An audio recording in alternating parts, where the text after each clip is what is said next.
Kebakaran lahan dan hutan di Pulau Kalimantan kini mulai mengarah ke timur. Sekitar 200 hektar areal Taman Hutan Raya Bukit Soeharto yang terbakar sejak Rabu lalu belum dapat dipadamkan, bahkan kian meluas. Di Kalimantan Tengah, kebakaran lahan gambut semakin sulit dipadamkan. Angin kencang dan cuaca kering membuat kobaran api sulit dijinakkan. Kebakaran kini juga telah mendekati pemukiman warga. Kamis kemarin, setidaknya 5 hektar lahan gambut terbakar di dekat komplek perumahan Menteng Palangkaraya, Kalimantan Tengah. Api juga berkobar di halaman sebuah stadion olahraga yang masih dalam proses penyelesaian, Jalan Cilikriwut di Kota Palangkaraya. Luas kawasan terbakar mencapai 2,6 juta hektar lahan, paling luas di Sumatera Selatan. Bencana sebabkan kerugian lebih dari 200 triliun rupiah. Kebakaran hutan dan lahan juga berdampak, lebih dari 60 juta jiwa terpapar asap. 600 ribu warga terjangkit penyakit pernafasan, 24 orang meninggal dunia.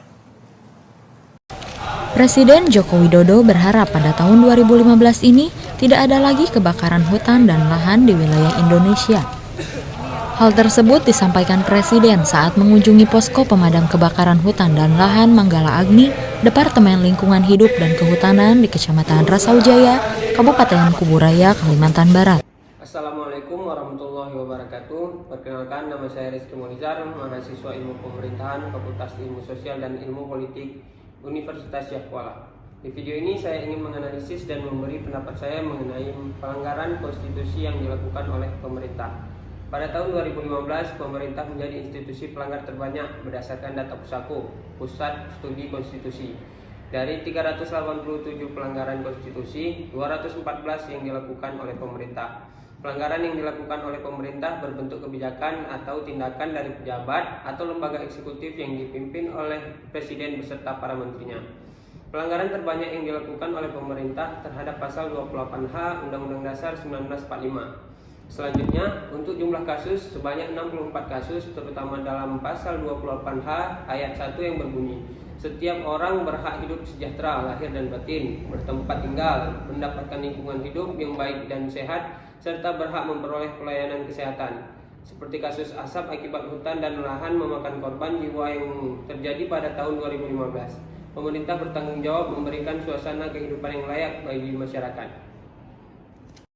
Hampir sepanjang tahun 2015, publik disuguhkan dengan drama perseteruan antara Polri dan Komisi Pemberantasan Korupsi. Ya, ini bermula dari penetapan tersangka terhadap Budi Gunawan yang saat itu akan menjabat sebagai Kapolri. Kisah cicak versus buaya pun terulang lagi. 13 Januari 2015, Komisi Pemberantasan Korupsi menetapkan Komjen Budi Gunawan sebagai tersangka dalam kasus kepemilikan rekening gendut saat dia menjabat Kepala Biro Pembinaan Karir Deputi Sumber Daya Manusia Polri periode 2003-2006. Budi Gunawan digadang-gadangkan akan menjadi Kapolri dan tengah menjalani uji kelayakan dan kepatutan di DPR sebagai Kapolri. Perang terbuka antara Polri dan KPK pun mulai terjadi. Belakangan, Polri menangkap Wakil Ketua KPK Bambang Wijayanto dengan tuduhan memerintahkan saksi sengketa Pilkada Kota Waringin Barat memberikan keterangan palsu. Serangan juga menyasar Abraham Samad. Mulanya beredar foto mirip Samad dengan seorang wanita di sebuah kamar hotel. Drama cicak versi buaya jilid 2 pun kembali terulang.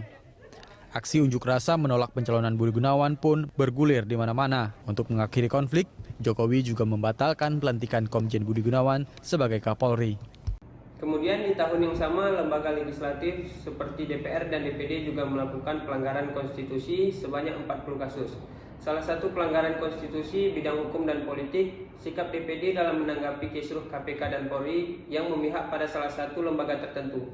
DPR juga kerap memanfaatkan kewenangan demi kepentingan partai.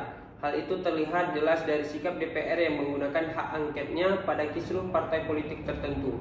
Pasal yang telah dilanggar ialah Pasal 28D yang berbunyi setiap orang berhak atas pengakuan, jaminan, perlindungan, dan kepastian hukum yang adil, serta perlakuan yang sama di hadapan hukum.